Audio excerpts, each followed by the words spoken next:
Mabubuhay ulit ang real-life Fukuda sa PBA dahil kukunin pala siya ng Converge. Kahit hindi pa man nagretiro, napag-isip-isip niya na magpakalayo-layo muna sa PBA para makapag-focus sa kanyang gym business. Jackson Corpus, welcome pala sa iyong pagbabalik sa PBA. May sisibakin daw na referee ngayon dahil sa sobrang dami na daw ng coach at players ang nagrereklamo sa kanya. Marami din daw mga kontrobersyal na tawag at ginagawa niya since nung nasa regular season pa. Tara, pag-usapan agad natin. Matapos pakawalan ng Magnolia ang power forward nila si Corpus ay wala na rin kumukuha sa kanya kaya naisip niya na ba't di na lang magpalayo muna sa basketball at mag-focus sa kanyang business. Akala niya wala nang kukuha sa kanya kasi halos mag-iisang taon na rin since no pinakawalan siya ng Magnolia. Siya po ngayon ay nanatiling free agent. 36 pa lang naman siya ngayon kaya naniniwala ako na hindi pa siya nagsuslow down. Para sa akin magandang desisyon na Converge ang pagkuha sa kanya. Alam niyo naman na si Jackson Corpus kilala din yan sa pagiging isa sa mga bad boy sa PBA. Bad boy din yan kung dumepensa.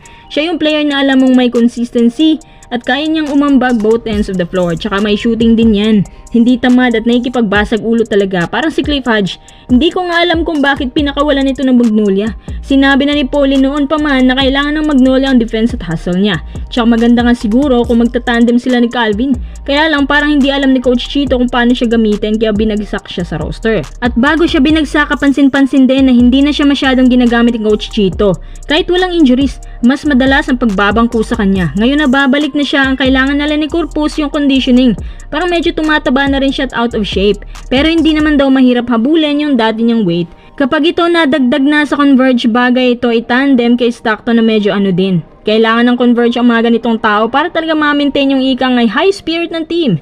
Siya nga pala, kasama ni Corpus yung dating Ginebra rookie na si Ken Humquist. Nag-tryout din siya ng spot sa TNT noong mga nakaraang buwan pero parang hindi pinalad. So dito sa Converge, sana makakuha siya ng spot. At kapag hindi ka masyadong agresibo sa spot mo, hindi ka rin nila gagamitin. Malaki naman ang tiwala nila na kayang palabasin ni Daniel Defonso ang talento niya. Sayang kasi yung tangkad niya o ibabang ko. Bago si Corpus pinakawalan, maganda naman ang performance niya sa Magnolia. Nagkaka-average siya ng at least 11 points per game at ito din yung average niya bago binangko ng madalas. Sana pagdating dito sa Converge bumalik ang galawan ng dating Corpus at hindi na rin ho magtatagal ang addition niya sa kanila.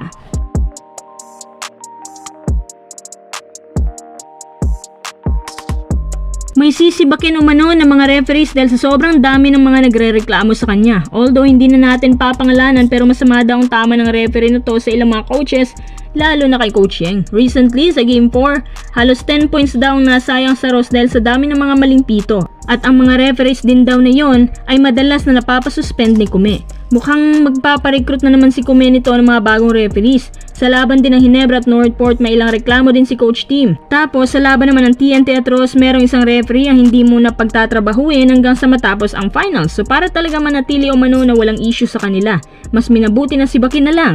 Himalang gumalaw ang PBA agad ah. Napansin ko lang din ako ang magrereklamo mula sa SMC teams, agad-agad may aksyon pero kung mga hamak lang na team, pinabayaan lang. Suspension ko noon na 1 game tapos balik naman pagka next game. Alam niyo tungkol dito, hindi na tayo bumabata. Matagal na tayong taga-subaybay ng PBA. Maraming mga ano dyan at natutuklasan na yan. Ang usapin tungkol sa mga referees, isang mainit pa rin na issue hanggang ngayon. Kasi nga kapag sila ang gumalaw, malaki talaga ang diferensya nun. Maya't maya foul? Ang ibig kong sabihin, kaya nilang baguhin ang takbo ng laban kung gugustuhin. Kaya nilang baliktarin. Ang free throws na tigdadalawa kapag pumasok, lahat big win na yun, di ba? Isipin nyo na lang na yung team na pinabura nakapag free throw ng 33 times kumpara sa leading team na nakapag free throw lamang ng 15 times. Eh di sabog agad, sana mas dalas-dalasan na lang nila yung pagre-review ng bawat plays kesa sa mga coach challenge na yan.